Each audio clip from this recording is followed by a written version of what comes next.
안녕하세요. 오늘도 사연살롱을 찾아주셔서 감사합니다. 저는 경기도 모 도시에서 딸 셋을 키우고 있는 40대 직장맘입니다.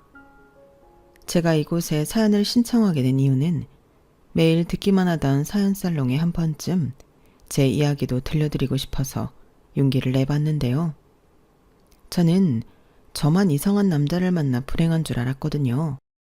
그런데 다른 분들의 사연을 들으며 나 같은 억울하고 불쌍한 여자들도 많구나 하는 걸 새삼 알게 되었고, 더 나아가 다들 어쩜 그렇게 지혜롭고 멋진지 자신만의 노력으로 행복을 찾아 열심히 찾아가는 모습에 저도 용기를 많이 얻었어요.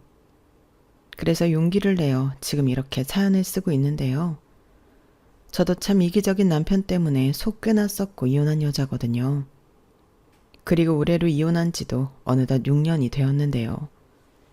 이혼 후 저는 생각했던 것보다 훨씬 안정적으로 살아가고 있어요. 누군가의 말처럼 이혼하고 삶의 질이 좋아졌죠. 우선 잘난 주둥이만 나불거릴 줄만 알고 뭐 하나 도움이 되지 않던 남편이 제 옆에 없어 좋고, 그 남편이랑 세트로 그 집안 식구들도 안 보고 살 수 있어 너무 행복하기만 한데요. 이젠 연휴든 명절이든 며느리 노릇하지 않아도 되니 너무 좋죠. 무엇보다 확실히 하지 않아도 될 일이 많이 줄어 이젠 시간도 많이 남고 몸도 마음도 편하기만 한데, 이럴 줄 알았으면 하루라도 더 빨리 이혼할 걸. 왜 고민하느라 그 더러운 꼴을 오래 봤나 후회 막심이에요. 그만큼 저는 이혼을 제 인생에서 두 번째로 잘한 일이라고 자부하는데요. 첫 번째 잘한 일은 딸 셋을 낳은 거죠. 사실 남편은 아들을 많이 바랬거든요. 같이 운동하고 목욕탕 가는 로망이 있다나? 뭐 그랬는데 결국엔 죽어도 엄마 편인 딸만 셋을 낳았어요. 딸들은 아빠가 하도 이기적으로 굴고 외갓집이랑 친가랑 눈에 띄게 감장기복을 보이니 그런 아빠를 별로 좋아하지 않았거든요. 그러니 남편은 딸들이 자기한테만 그러는 게 서운한 걸 삐뚤어져서는 쓸데없는 계집 애들 대접받고 싶었으면 아들로 태어났어야지. 시집가면 그만인 것들이 어디 아빠한테 싸가지 없이 대들어. 니들이 뭘 안다고. 하여간 집구석 잘 돌아간다 라고 못되게 이야기했는데, 그런 모습을 볼 때면 정작 어른인 남편이 어린애들보다 더 어려 보였죠. 그런 남자를 어디가 좋다고 저는 연애 3년에 결혼까지 했던 건지. 20대에 저로 돌아간다면 정신 차리라고 제 뒤통수를 후려 갈겨주고 싶은데, 그때는 남편이 자신감 있고 능력 있는 모습이 멋져 보였어요. 그러니까 이기적일 거라는 생각은 못하고 저런 남자라면 기대고 의지할 수 있을 것 같아 좋다고 생각했는데요. 사실 그런 생각을 갖게 된 배경에는 저에게 아픈 상처가 있었어요. 저희 부모님이 제가 어릴 때 이혼해서 엄마가 혼자 저를 키우셨는데, 그때 엄마는 남편 없다고 또 저는 아빠 없다고 서러웠던 날이 많았어요. 엄마 벌이가 그다지 좋지 않았었기 때문에 저희는 거의 매년 이사를 다녔고, 엄마는 한다고 열심히 했지만 가정을 지키기엔 턱없이 힘이 없어 보였죠. 그러니 아빠가 있는 집이 저는 늘 부럽기만 했는데요. 어쩐지 아빠가 있는 집은 더 따뜻하고 밥상엔 우리 집보다는 더 맛있는 음식들이 잔뜩 차려져 있을 것만 같았어요. 그리고 우리 엄마처럼 일하기 바쁜 게 아니고 늘 집에서 함께 엄마가 있는 그런 모습을 상상했는데, 그런 생각을 가지고 어른이 되어서인지 저는 그런 아빠는 못 가졌지만 그런 남편은 갖고 싶었어요. 듬직하고 책임감 강한, 거기에 능력까지 있으면 어린 날의 서름 따위는 다 잊을 수 있을 것만 같았는데요. 그런 눈으로 봤기 때문에 남편을 남자친구보다 남편감으로 생각했던 것 같아요. 그리고 남편은 제가 아빠가 계시지 않다고 이야기했을 때 그런 건 괜찮다며 이제부터는 자기가 저를 지켜주겠다고 했는데, 그 말이 왜 그렇게 좋았는지 이젠 나도 따뜻한 집에서 행복한 가정을 이루고 행복할 수 있을 것만 같았어요. 하지만 제 미래는 행복한 가정이 아닌 새로운 살아온 인생의 시작이었는데 결혼 후 얼마 지나지 않아 제가 가졌던 환상은 하나 둘씩 깨지기 시작했어요. 당시 남편은 여의도에 있는 모 증권회사를 다녔고 저는 대기업과 파트너로 일을 하는 협력사 직원이었어요. 그리고 저희의 첫 만남은 소개로 만났는데 남편을 좋게 본 친한 선배 언니가 저에게 한번 만나보라고 다리를 놔준 거죠. 그렇게 만나게 된 남편은 어째 첫 인상부터 뭔가 남달랐는데요. 이미 소개를 받을 때부터 능력 있는 사람이야. 아마 신영이가 보면 좋아할 타입일걸? 원래 자기 능력 있는 남자 좋아하잖아. 이런 말을 들었어요. 정말로 몇 마디 나누지 않아도 저 사람이 자신감 넘치는 사람이라는 걸 알 수 있었어요.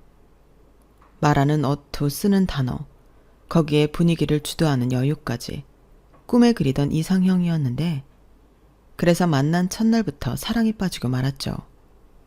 게다가 남편은 만날 때마다 오늘 뭘 하면 좋을지도 다 생각하고 계획을 세우곤 하는데 이렇게 리드를 해주는 사람이 있으니 편하고 좋았어요. 게다가 남편이 준비한 하루는 늘 대만족이었기 때문에 이런 사람과 오래 함께할 수 있으면 좋겠다는 생각을 진작부터 했는데요.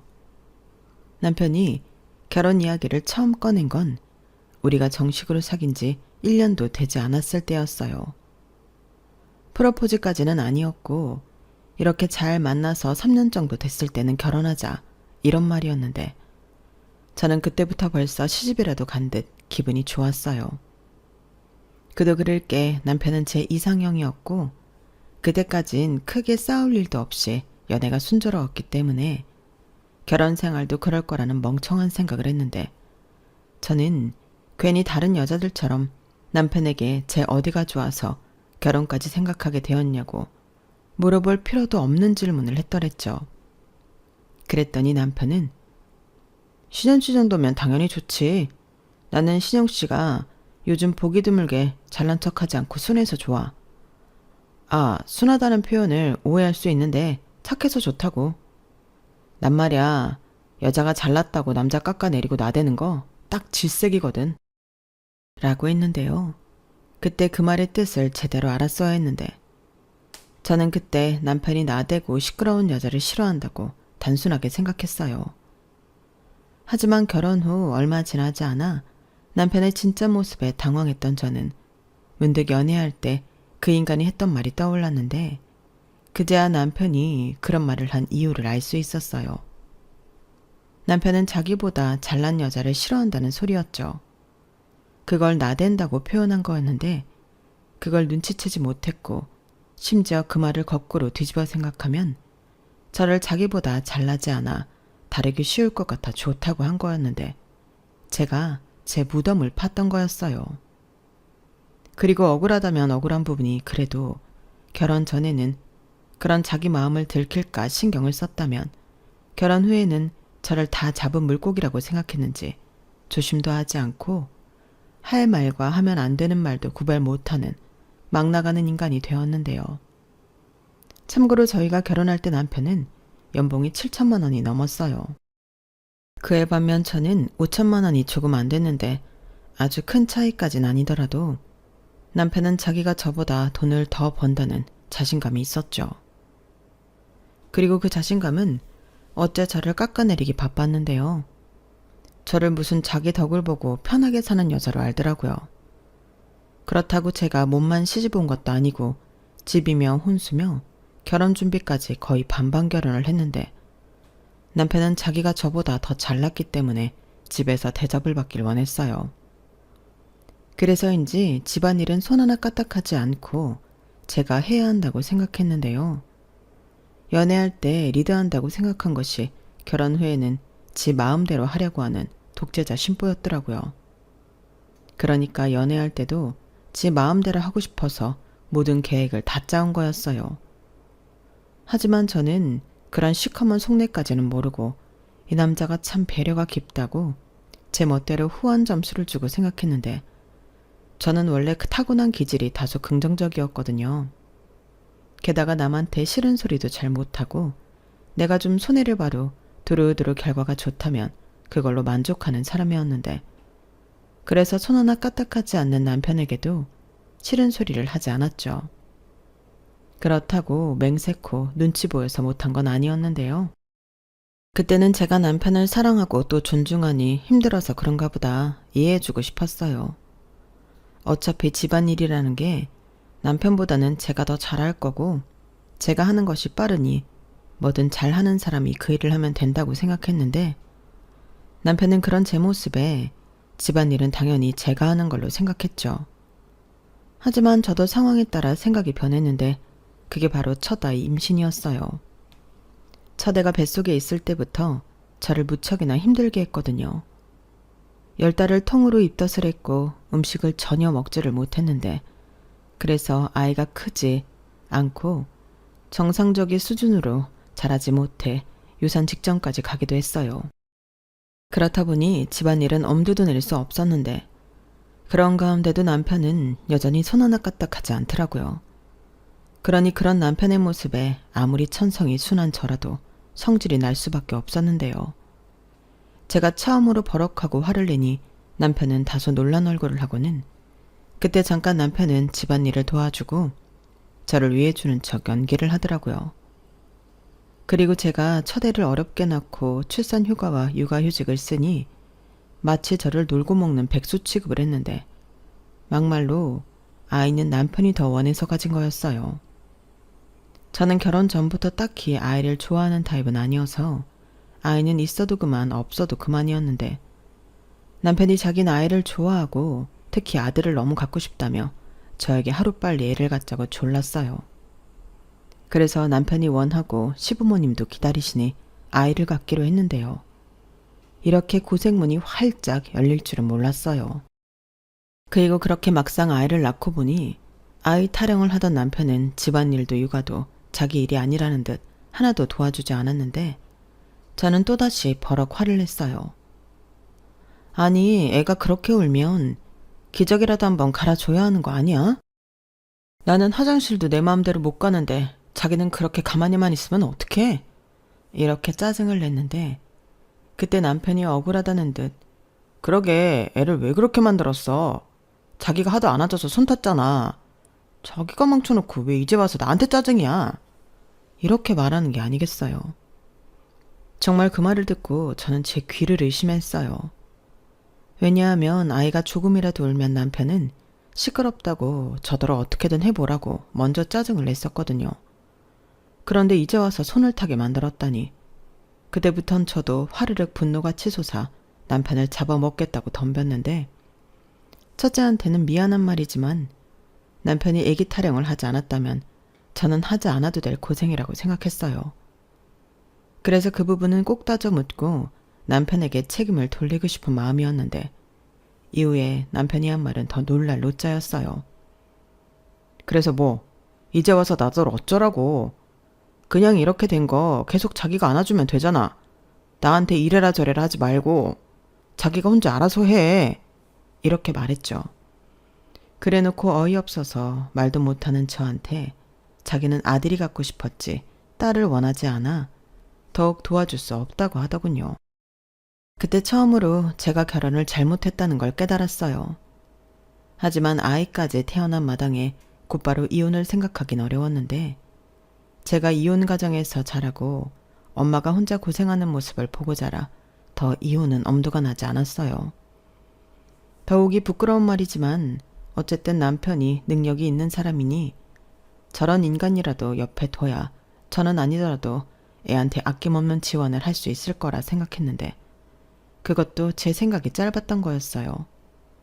왜냐하면 남편은 돈 앞에서 굉장히 짠돌이였거든요. 오죽하면 결혼하고 얼마 지나지 않아 경제권에 대해 이야기 중 남편은 이런 부분일수록 솔직한 게 좋을 것 같다며 돈은 각자 관리하자고 했는데요. 그 이유는 자기 돈이 자기랑 상관없는 곳에 흘러가는 게 싫다고 했어요. 저 말인즉 자기가 번 돈으로 제가 화장품을 사거나 친구를 만나 유흥비로 쓰는 게 싫고, 더 나아가 제가 친정엄마 용돈이라도 보내드리면 그건 어째 좀 억울할 것 같다며, 이럴 바에는 공동생활비만 둘이 내고 남은 돈으로 각자 사는 게 좋을 것 같다고 했는데 그땐 결혼한 지 얼마 되지도 않았지만 어째 빈정이 좀 상했어요. 그렇잖아요. 제가 무슨 남편이 저보다 더 많이 버니까 남편 돈으로 친정에 효도하고 호의호식 하겠다고 생각한 것도 아닌데 남편은 제가 그럴까봐 자기가 번 돈을 다 줄 수 없다고 했으니 이거야말로 저를 무시하는 거라고 생각이 들었죠. 그래서 그럴 생각도 애당초 없었지만 졸지에 내가 자기 돈이나 탐내는 사람이 된 것 같아 기분이 나쁘다고 토라져 버렸는데 남편은 그런 게 아니라고 그때까진 저를 달래려 노력했어요. 자기도 저를 믿지만 자기 자신을 못 믿는 거라며 자기는 충분히 그런 생각으로 저를 오해하고 상처 줄 수 있는 인간이라 괜한 분란의 씨앗은 만들지 않는 것이 가장 이상적이라고 설명했는데 그때는 저도 그래 어차피 그럴 생각도 없는데 여기서 불필요한 싸움을 이어갈 필요가 없지 라는 생각에 남편 뜻대로 하는 것이 저의 결백을 증명하는 거라 생각했어요. 그리하여 저희는 각자 100만 원씩 생활비를 내고 나머지 각자 수입은 알아서 관리했는데요. 문제는 제가 임신하고 출산하고 하면서 제 수입에 변동이 생겼다는 거였죠. 하지만 남편은 거기까지는 생각하지 못하는 건지 아니면 생각하고 싶지 않은 건지 육아 수당도 나오니 똑같이 내는 게 맞다고 주장했는데 그럼 저는 개인적으로 쓸 수 있는 돈이 없었어요. 게다가 아이를 처음 키우니 모든 것이 다 쉽지 않았는데요. 그런데 이 와중에 남편이 아들 타령하고 육아에는 비협조적으로 나오니 저만 억울하게 되었어요. 그래서 그럼 집안일이라도 좀 도맡아 해달라고 했는데 남편은 답답하다는 듯 왜 이렇게 약한 소리를 해? 원래 살림하고 애 키우고 다 여자가 하는 거잖아. 우리 엄마는 대가족 살림 다 하고 나랑 내 동생 키우면서 장사도 했어. 근데 자기는 대가족 보살피는 것도 아니고 애도 꼴랑 하나에 일도 안 하면서 왜 이렇게 앓는 소리를 해? 라고 했는데요. 앓는 소리라는 말에 저도 욱하고 성질이 올라왔죠. 육아 스트레스로 인해 산후 우울증도 겪고 있던 저였는데 남편은 그런 게 어딨냐고 우울증은 다 정신력이 부족해서 그런 거라며 나태하게 굴지 말라고 했어요. 그러면서 자기는 집에서 충전 중이라며 오히려 자기를 방해하지 말라고 했는데 저 인간이 내가 좋아했던 인간이 맞나? 배신감이 파도처럼 밀려왔어요. 그리고 남편은 시도 때도 없이 자기 연봉이 저보다 훨씬 높기 때문에 저랑 자기를 같은 취급을 하면 안 된다고 꾸준히 주장을 했었어요. 그렇듯 남편은 말이 통하지 않았어요. 그래서 그때까진 나에게 둘째는 없다고 생각하고 하루하루를 버티듯 그렇게 지냈죠. 시간이 흘러야 이 모든 우울감이 사라질 거라고 생각했거든요. 그리고 어차피 말해도 들어먹을 인간이 아니라고 빠르게 판단했던 저는 남편에게 도와달라고 하지 않고 저 혼자 힘으로 집안일과 육아를 해갔는데 시어머니는 그런 제 모습을 보며 안쓰러워하기보다는 흡족해 하셨어요. 역시 우리 며느리가 최고야. 요즘 젊은 애들은 그렇게 애 하나 키우기 힘들다고 징징거리고 남편을 잡는다며?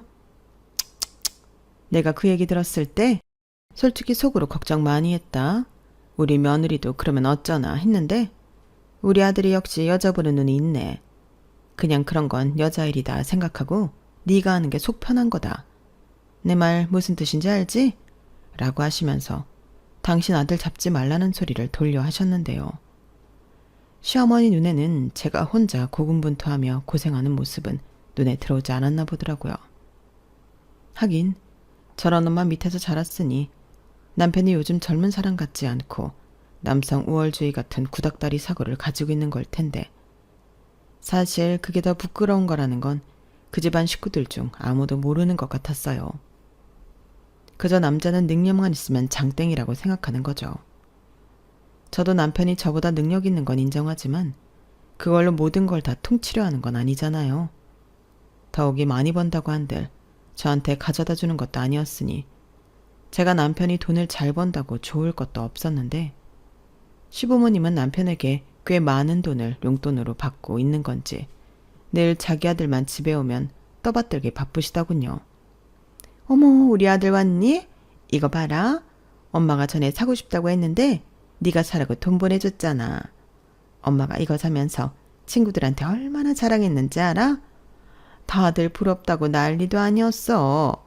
역시 우리 아들 최고야, 최고. 그러게 말이야. 요즘 우리 아들 같은 효자가 없지. 나도 지난주에 우리 아들이 친구들이랑 점심 먹으라고 돈 보내줘서 체면도 살고 모처럼 어깨 좀 쫙 폈다. 고맙다 아들. 이렇게 남편은 자기 집에서 둘도 없는 효자였는데 그런 효자는 처가에는 참 무심했어요. 저희 엄마는 사위라고 오면 그렇게 사위 몸보신 시켜준다고 소고기도 사다 굽고 보양식도 손수 만들어주곤 했는데 남편은 입덧다 뭐에 쓰는지 감사하다는 말도 제대로 하지 않고 처먹기만 잘도 처먹더라고요. 그리고 엄마는 제가 용돈을 보내드리면 네가 무슨 돈이 있어. 이럴 돈 있으면 살림에 보태라.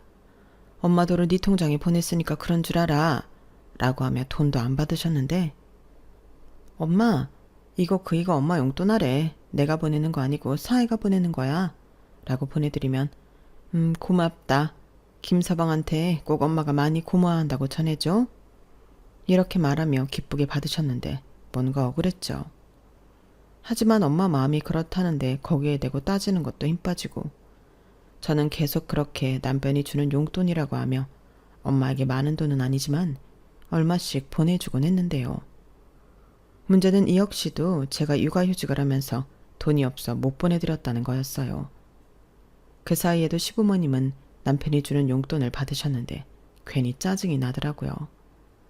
그래서 생활비를 조금 줄인다고 생각하고 한 달에 20만 원 정도씩 사위가 주는 용돈이라고 보내드렸는데 한 번은 엄마가 매달 사윗돈을 받는 것이 부담스러웠는지 남편에게 전화를 해서는 하지 않아도 될 말을 하셨나 봐요.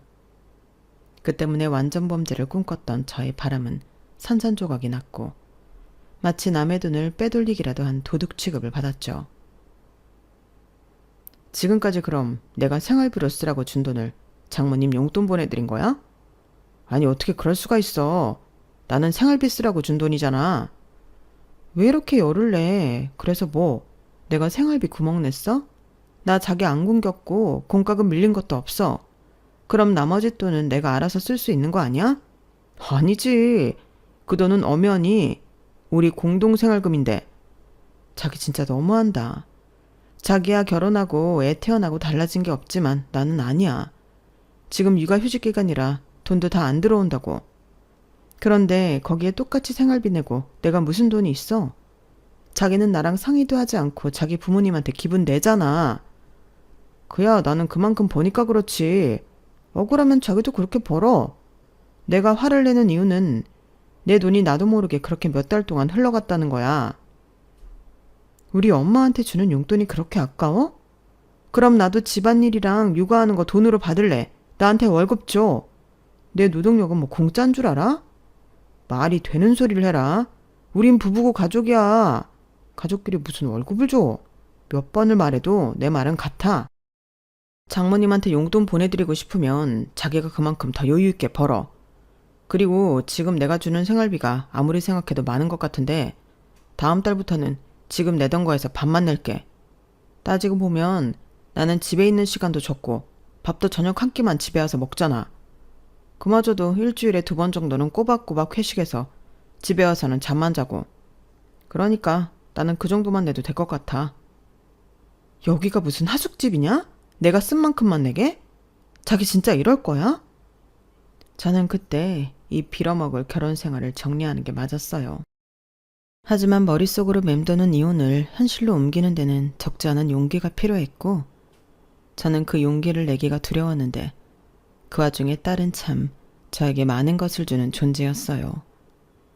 처음엔 그렇게 마냥 어렵고 두렵기만 하더니 그런 엄마라도 제가 전부였던 아이는 저만 의지하며 그렇게 예쁜 짓을 골라 했는데 하루 종일 아이와 붙어 있다 보니 저 역시도 아이에 대한 모정이 샘솟았어요. 사실 저한테 그런 모정이 생길 거라는 생각은 전혀 못했는데 아이를 키우다 보니 저는 어느덧 여자에서 엄마가 되어 있더라고요. 뭐든 아이 입장에서 생각하고 나보다 아이를 더 챙기게 되었어요. 그래서 이혼은 하고 싶어도 못했던 거죠. 나도 아빠 없이 자라 힘들고 아빠 있는 집이 부러웠는데 내 딸에게는 그런 똑같은 상처를 주고 싶지 않았어요.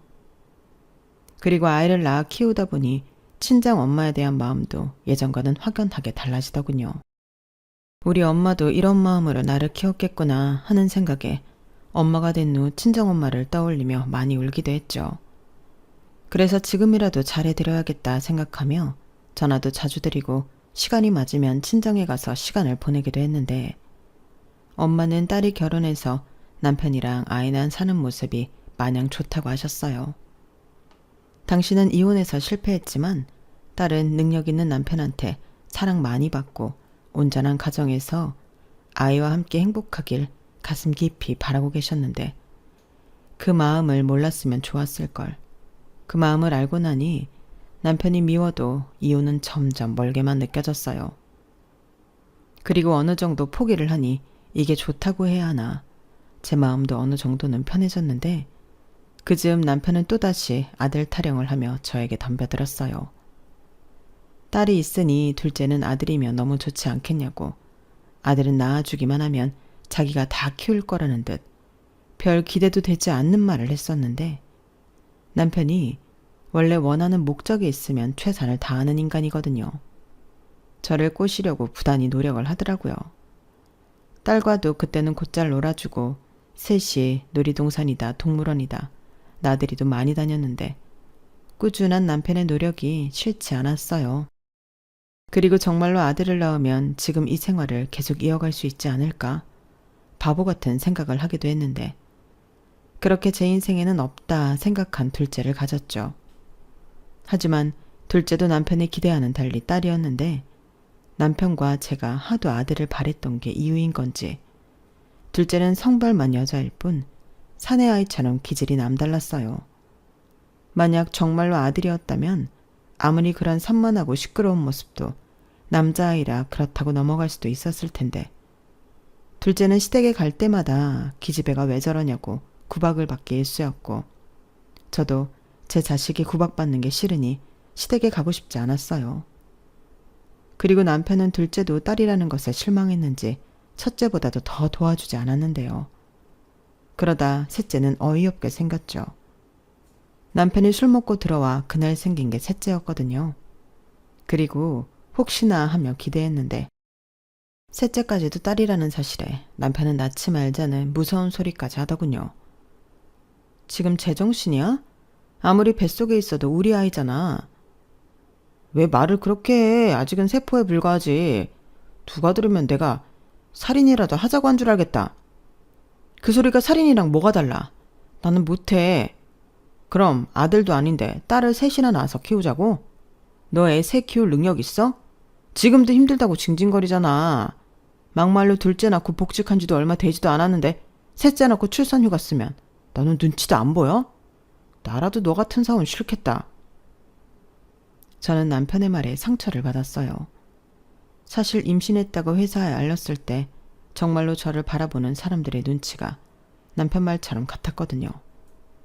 그래도 다른 사람도 아닌 남편이고 아이 아빠인데 저리 이야기를 하다니 저는 또 혼자 상처받고 눈물을 흘렸는데 그때부터는 남편도 아들 타령을 멈췄어요. 저랑 사는 한은 아들 궁합은 못할 것 같다고 농담처럼 얘기하는데 저한테는 그 소리가 농담이 아니었죠. 그리고 결국 저는 막달이 다가왔을 때 더는 출산휴가 쓰는 것이 눈치가 보여 회사를 그만두게 되었는데요. 대신 회사에서 실업급여를 받을 수 있도록 조치를 취해줬어요. 그래서 저는 집에서 실업급여를 받으며 아이 셋을 케어하는 신세가 되었는데 그즈음 저는 오기가 생겼어요. 네가 잘났으면 얼마나 잘났는데 나도 잘 나갈 수 있어.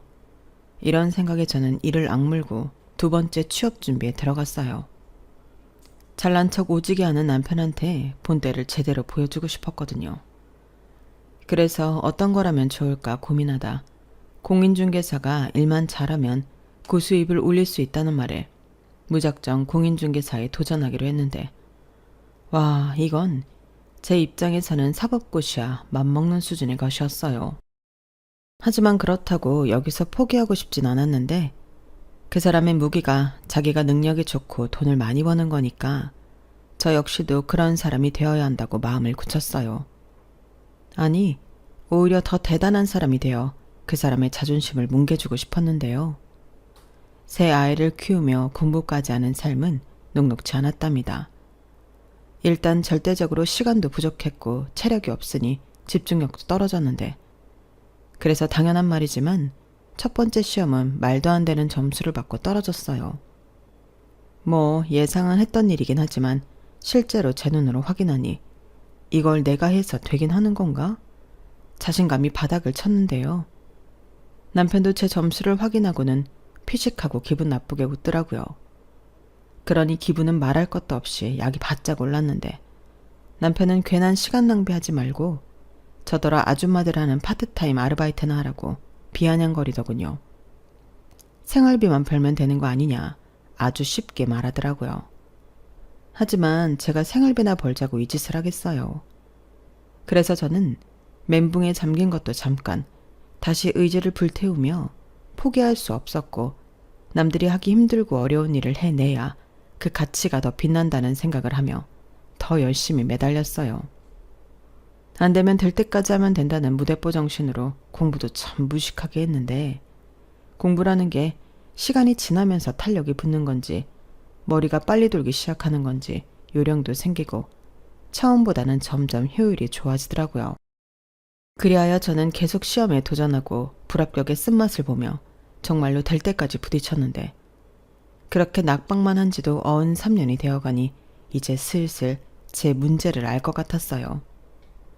주변에서 제가 공인중개사 시험을 준비한다는 사실을 아는 사람들은 3년이나 해서 안 됐으면 포기하고 다른 걸 찾던지 살림이랑 육아에 집중하라고 하는 사람도 있었는데, 저는 절대 그럴 수 없었죠. 왜냐하면 그때부터는 제가 무엇을 놓치고 있는 건지 구멍이 보이기 시작했거든요. 그리고 그쯤 아이들도 어느 정도 커서 셋 다 어린이집에 다니고 있었는데, 이젠 공부할 시간도 어느 정도 확보할 수 있었죠. 그래서 다른 엄마들 커피 마시고 수다 떨며 스트레스 풀 때 저는 도서관에 가서 공부를 했고, 그 다음 해에 최종 합격이라는 기쁨을 누릴 수 있었어요. 그리고 첫 술에 배가 부를 수는 없지만 저는 한 법인회사에 거의 막내 중개사로 들어가 다시금 직장인이 되었는데요. 그때 느꼈던 뿌듯함은 이루 말할 수 없었죠.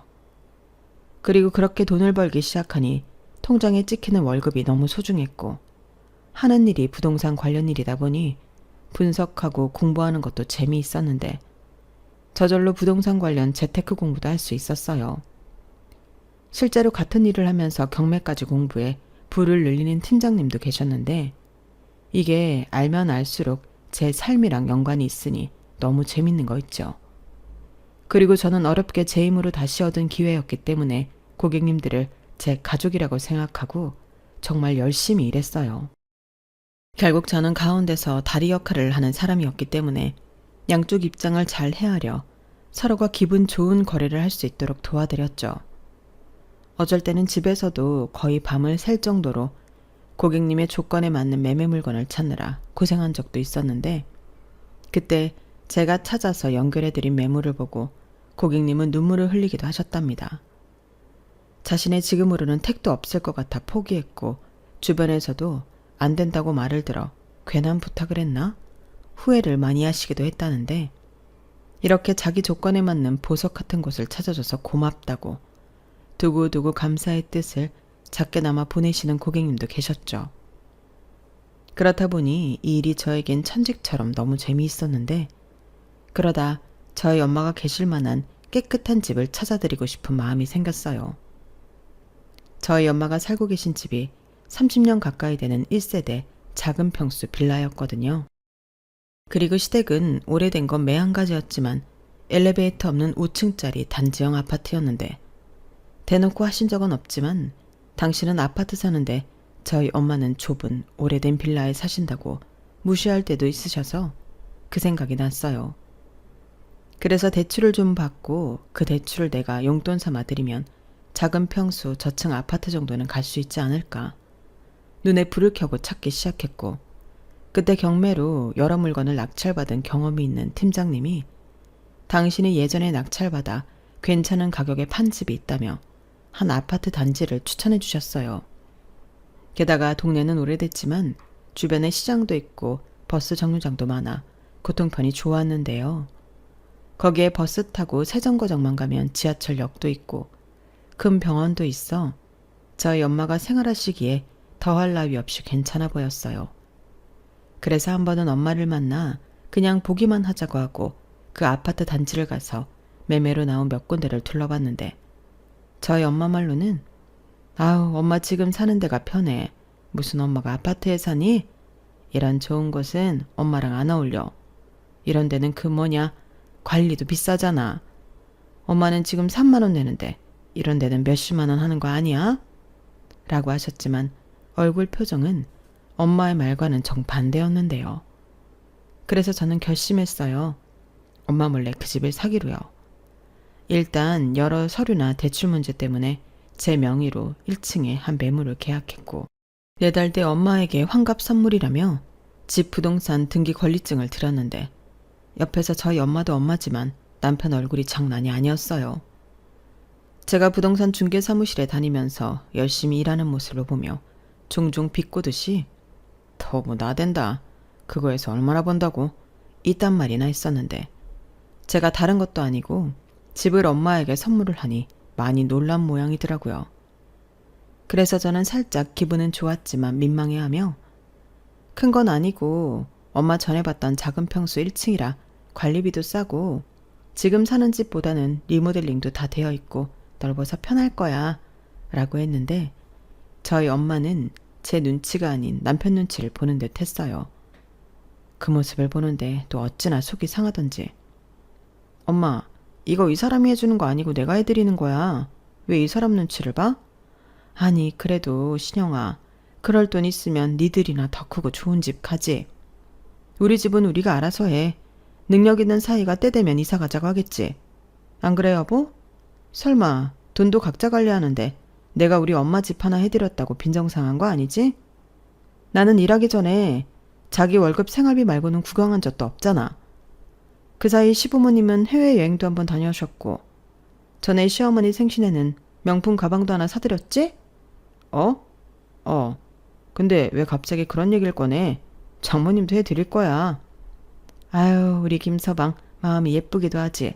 근데 나는 괜찮아. 내가 무슨 명품 가방을 들어. 나는 뭐가 명품인 줄도 모르는 사람이야. 하여간 엄마도 참 안 변한다. 그냥 준다고 하면 달라고 해. 그리고 이 집도 이미 대출 시작됐고 엄마 가서 안 살면 나 이거 손해보고 팔아야 해. 뭐? 왜 손해를 봐? 그렇게 계약이 되어 있다고. 그러니까 무조건 엄마 여기 들어가서 쉬어. 그럼 돼. 그래야 딸이 손해 안 봐. 저는 죄송한 말이지만 세상 물정 잘 모르는 엄마에게 거짓말을 했어요. 그렇게 말해야 엄마가 제 생각에 고집 부리지 않고 그 집에 들어가 사실 것 같았는데 먼저 살고 있는 빌라 판도는 비상금으로 갖고 계시라 말씀드렸죠. 엄마는 그 돈으로 대출금이라도 다 갚자고 말씀하셨지만 저는 그렇게라도 엄마 자산을 불려드리고 싶었어요. 어찌되었든 그 집도 제 앞으로 되어 있는 제 자산이라 굳이 법으로 따지자면 엄마의 재산은 아니었으니까요. 그리고 대출금을 다 갚고 난 뒤에는 엄마 앞으로 명의를 옮겨드릴 생각이었는데 그렇게 한바탕 효녀 이벤트가 끝나고 친정엄마를 댁에 모셔다 드리니 역시나 남편 입이 대빨 나와 저더러 얘기 좀 하자 하더라고요. 얘기? 무슨 얘기? 설마 내가 우리 엄마 아파트 사드린 거 가지고 딴지 거는 건 아니지? 우리 공동생활비 빼면 나머지는 터치하지 않기로 했잖아. 그 얘기 좀 그만하면 안 돼? 그리고 이건 반칙이지. 자기는 시집와서 출가 외인인데 장모님한테는 집을 해드린다고? 그것도 대출받아서? 그러다 그 잘난 회사 잘리기라도 하면 그땐 어쩔 건데. 나더러 그거 내라는 건 아니지. 내가 설마 그러겠어? 지금까지 살면서 자기가 돈 앞에서 얼마나 치사하고 철저한 사람인지 내가 다 확인했는데 왜 말을 그렇게 해? 그렇잖아. 내가 다른 것도 아니고 애들 키우느라 일을 못한 건데 그때도 나한테 생활비 말고는 돈 준 적 없잖아. 자기는 갖고 싶은 거 다 사고 자기 부모 동생 다 챙겨가면서 나나 애들이나 우리 엄마 티셔츠 쪼가리 하나 사준 적 없잖아. 아니 필요하다고 하면 사줬겠지. 그리고 나가서 사회생활 하는 것도 아닌데 생활비 말고 뭐가 더 필요해? 애들도 그래. 아직 어린애들이 무슨 돈이 필요해. 나라에서도 지원 잘 해주는데. 이보세요. 자기가 뭘 모르나 본데 그 돈으로는 택도 없어. 우리 애들 한 번도 유행하는 비싼 거 가져본 적 없고 나도 다른 엄마들처럼 유기농으로 챙겨주고 싶은데 그러지도 못했다고. 자기 명품 벨트, 지갑 그딴 거 살 때 나는 조금이라도 싼 데 찾아다니면서 장 봤어. 그렇게 따지면 안 되지. 막말로. 자기 공인중개사 공부 누구 돈으로 했어? 내가 그땐 별 얘기 안 했잖아. 안 하긴. 내가 계속 시험에서 떨어질 때 자기 나한테 뭐라고 했는지 까먹었어? 파트타임 알바라도 해서 그 문제집 값이랑 인간 결제한 거 통장에 복구시켜 놓으라고 했잖아. 아주 치사는 다 떨어놓고 이제 와서 쿨한 척해. 그리고 나 첫 월급 받았을 때 더럽고 치사해서 그 돈 바로 채워 넣었다. 내가 또 언제 그랬다고. 그냥 농담한 거지. 그래서 지금 나한테 복수하겠다고 이렇게 대형사고 치는 거야? 이젠 너도 보니까 네 돈으로 효도하겠다고? 그래, 왜 나는 하면 안 돼? 나도 옆에서 자기 혼자 효자 노릇할 때 우리 엄마한테 똑같이 하고 싶었어. 그래도 이 사람아, 도리가 그게 아니지. 자기는 며느리인데 시댁을 우선으로 챙겨야지. 시댁을 깔보는 것도 아니고. 아니다. 자기 정말 우리 집이 우스운 건 아니지. 가만 보면 자기는 시댁도 별로 안 무서워하잖아. 진짜 큰일 날 사람이네. 내가 왜 시댁이 무서워야 하는데? 내가 죄졌어? 며느리는 다 죄인이야? 그리고 누가 며느리는 시댁을 우선으로 챙겨야 한다고 했어? 그런 법은 어디에 있는 건데? 여기서 왜 법을 따져? 인간으로서의 도리, 며느리로서의 도리지. 자기 시집 왔잖아. 그럼 시부모님을 내 부모님처럼. 입 안 다물어? 그럴 것 같으면 그냥 이혼해. 그럼 되겠네. 자기가 말하는 며느리 안 하면 되잖아. 저는 시원하게 제 입으로 이혼 소리를 뱉었어요. 사실 그 전에도 남편이 지 돈으로 치사하게 굴면 입안에서 이혼 소리가 맴돌았는데 제가 능력이 없으니까 그 말을 못했거든요. 하지만 이젠 저도 돈을 곧잘 벌고 애들도 제가 다 케어할 수 있다고 생각하니 이젠 이혼이 무서워지지 않았는데요. 정말 신기하더군요. 전에는 이혼하고 고생한 엄마를 보고 나는 무슨 일이 있어도 이혼은 하지 않을 거라고 생각했는데 제가 살아보니 이혼하지 않으면 안 될 것 같은 순간이 생각보다 많았어요. 그리고 이젠 나도 못지않게 능력이 있다고 생각하니 꼴 같지 않은 거 참아주고 살아가는 게 화가 나도록 싫어졌어요. 그래서 그 말이 저도 모르게 툭 제 입에서 튀어나왔는데 남편이 많이 놀랐어요.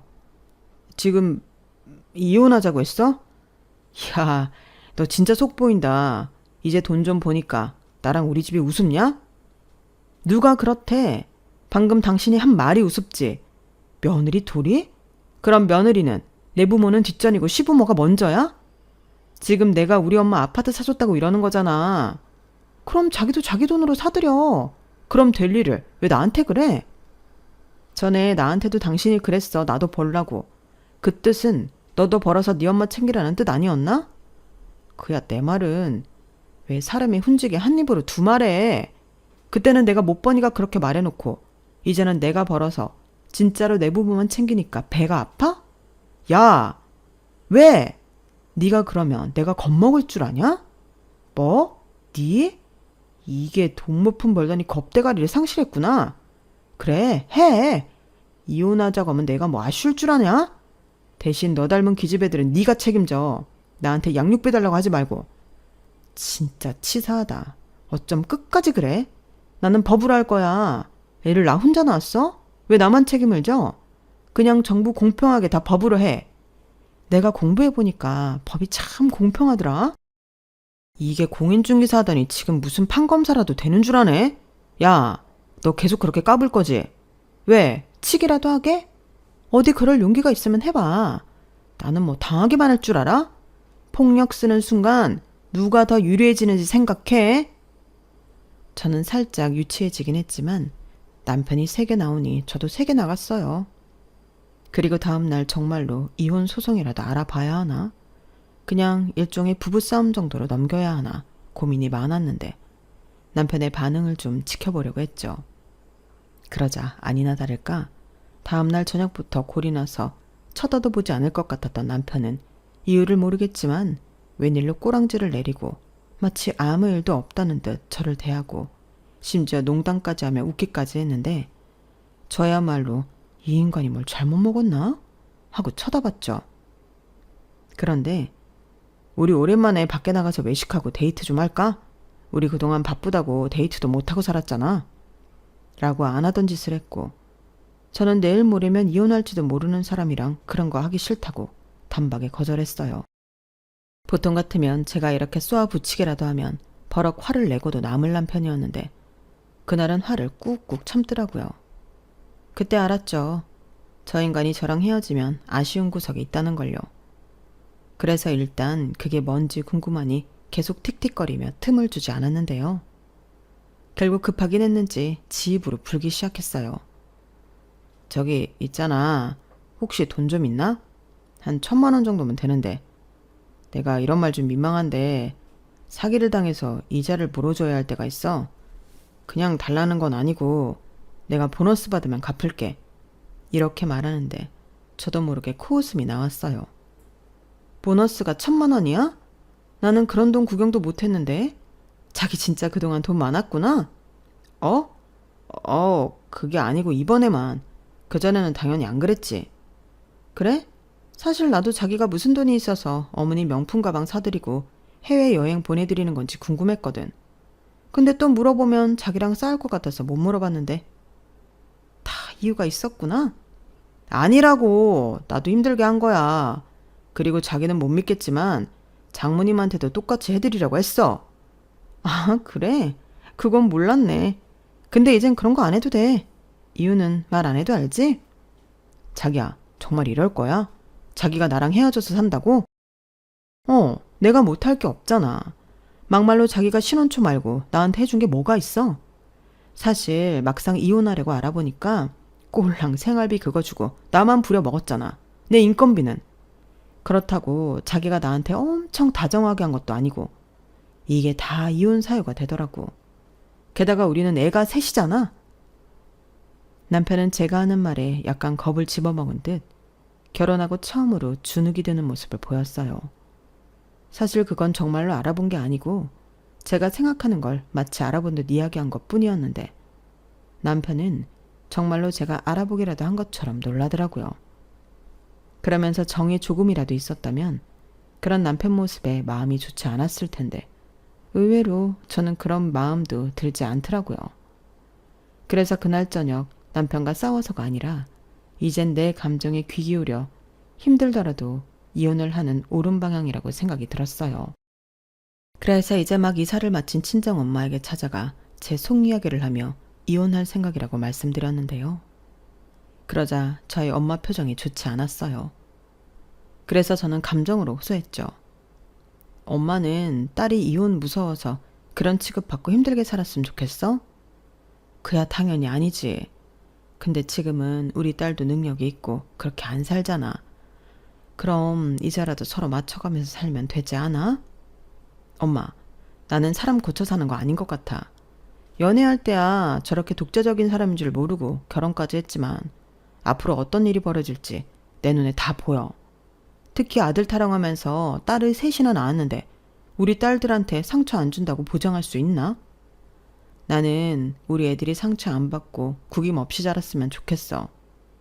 나도 한때는 아빠 없이 커서 우리 애들한테는 아빠 자리를 꼭 주고 싶었는데 그것도 사람 나름이지. 엄마는 아빠가 지금까지 내 옆에 있다고 생각하면 그건 좋아? 뭐라고? 말도 안 돼. 엄마가 왜 이혼했는데? 너한테까지. 아니다. 그래. 듣고 보니 네 말도 맞네.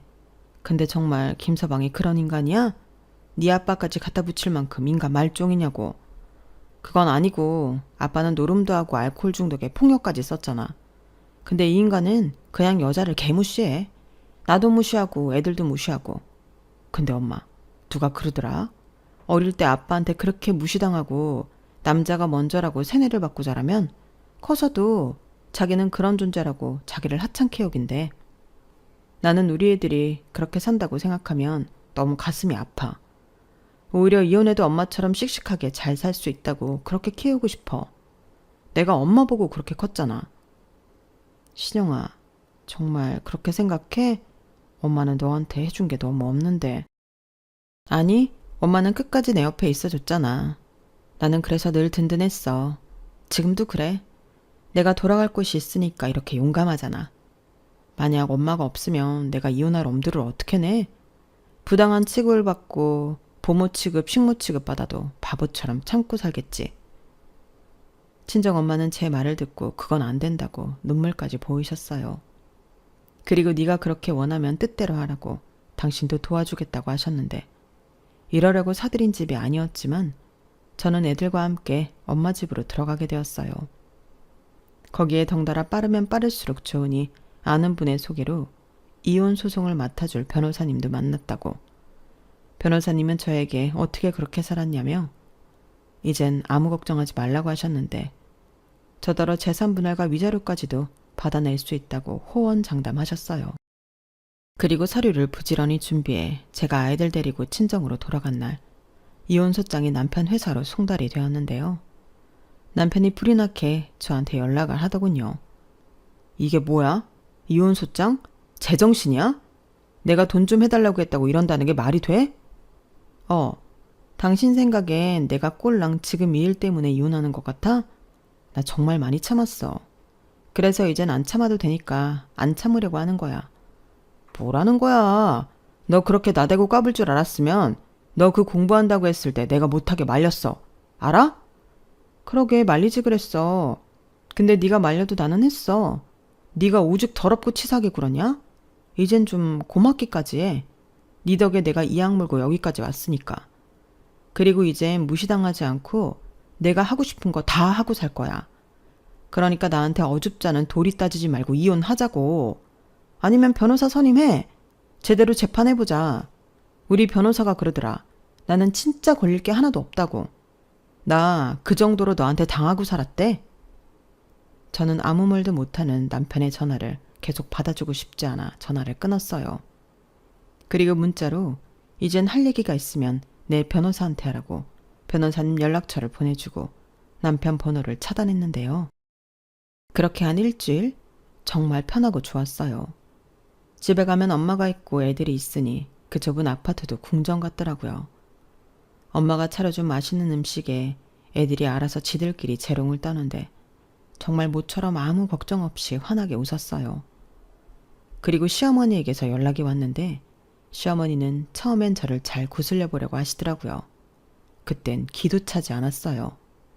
아가, 우리 며느리가 내가 모르는 사이에 속이 많이 상했구나.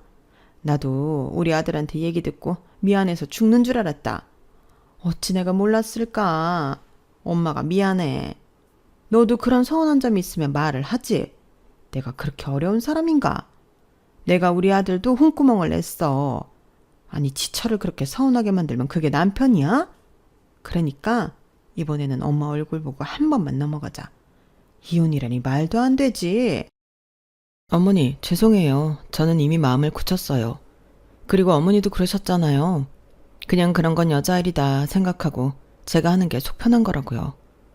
저는 그러기 싫어요. 결혼이라는 게 같이 행복하자고 했지 제가 남편 하수인 하려고 한 게 아니잖아요. 뭐?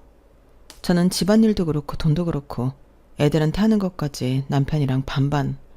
아니 필요하면 바쁜 사람 대신 전부 그렇게 서로 하는 게 맞다고 생각해요. 어쩜 너는 그렇게 앞뒤가 다르니? 전에는 안 그랬잖아. 정말 우리 아들 말처럼 꼴랑 그 공인중개사 됐다고 네가 뭐라도 된 줄 착각하는 거야? 그 사람이 그래요? 하긴 그러고도 남겠죠. 아, 어머니 아들 사기당해서 돈 필요하다고 했는데 그럼 이젠 제가 어머니 아들보다 능력도 좋은 거 아닌가요? 근데 능력도 좋은 여자가 왜 굳이 자기보다 못한 남자 새끼 하수인을 해요? 저는 싫어요. 뭐야? 너 지금 내 금쪽 같은 아들한테 남자 새끼라고 했냐?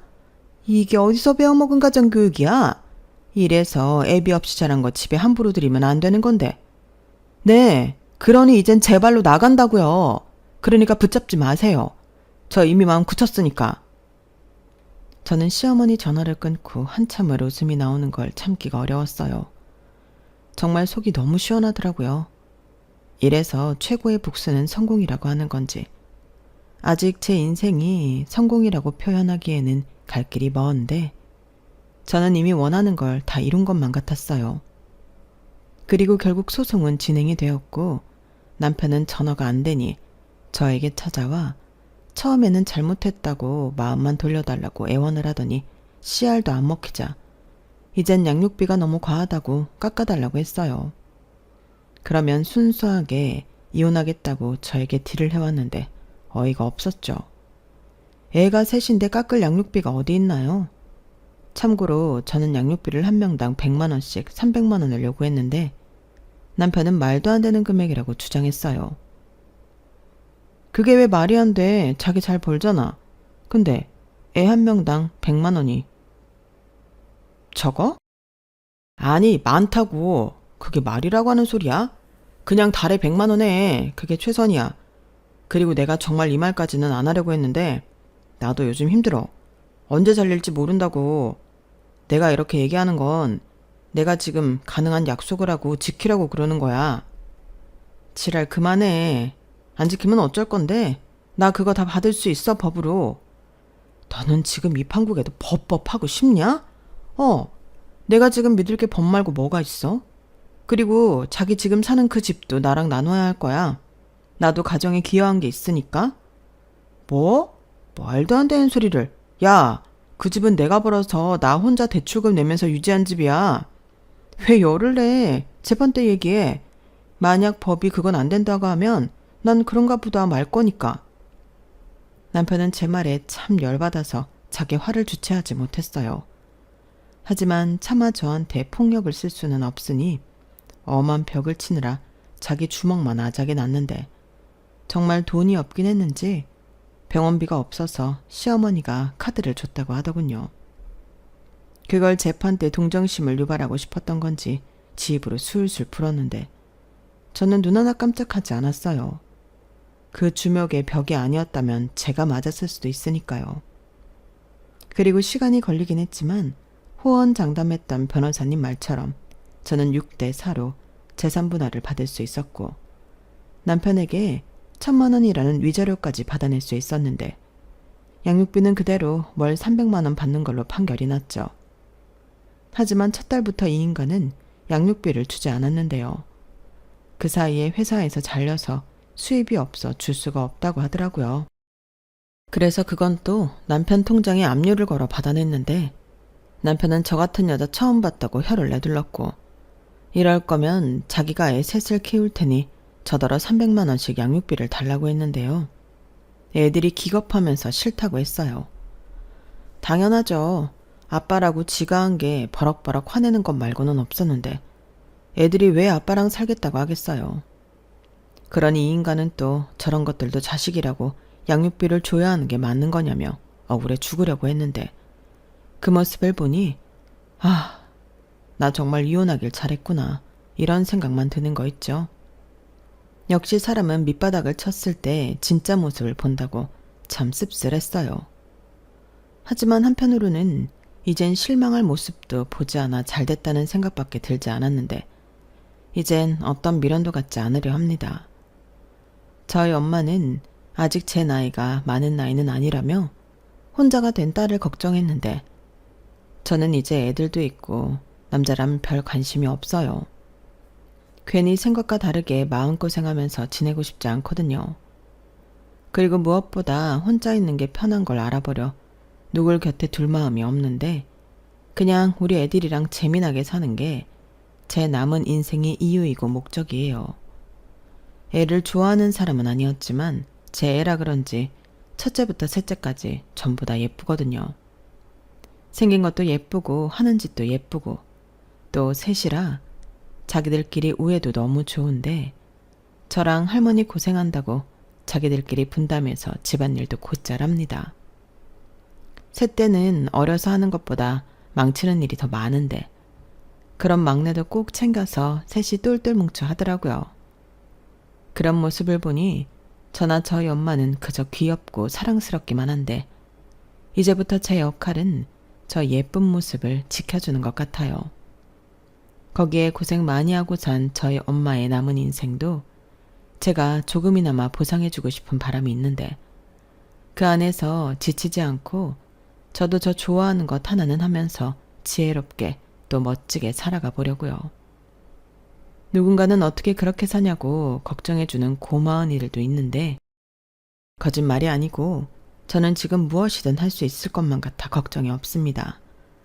제 인생에 커다란 돌이 사라졌는데 제가 뭘 못하겠어요. 그리고 제가 너무 재미있어하고 보람을 느끼는 일이 있는데 뭐든 자신이 있어요. 요즘은 매일 제가 대단하고 능력 있는 사람이라는 생각에 저절로 말려있던 어깨가 펴지는 것만 같아요. 앞으로의 미래는 이렇게 당당하게 살아가고 싶네요.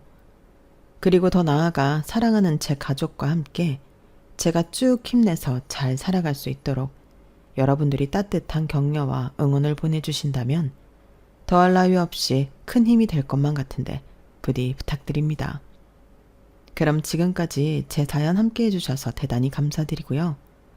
여러분들은 저처럼 잘못된 선택이 아닌 여러분들이 행복할 수 있는 선택만 하시길 바라며 저는 이만 물러갈게요. 안녕히 계세요. 여러분, 사연 댓글에 응원과 현명한 조언 부탁드려요. 좋아요와 구독은 저에게 큰 힘이 됩니다.